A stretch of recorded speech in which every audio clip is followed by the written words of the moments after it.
இதய கதவை தட்டி பார்த்தான் பூட்டிக் கொண்டாளே.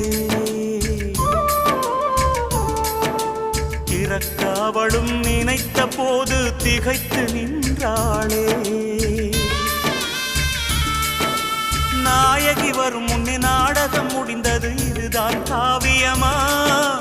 நாயகி வரும் முன்னே நாடகம் முடிந்தது, இதுதான் காவியமா? ஓவியம் எழும் முன்னே தூரிகை உடைந்தது, அதுதான் நியாயமா? நிலவோ உதித்திட வந்ததம்மா, பொழுதோ விடிந்திட போகுதம்மா. காதல் தேடி வாழ்ந்த காளை கைகூடி வந்த வேளை, பார்க்க வந்தாள் ரோஜா மாலை.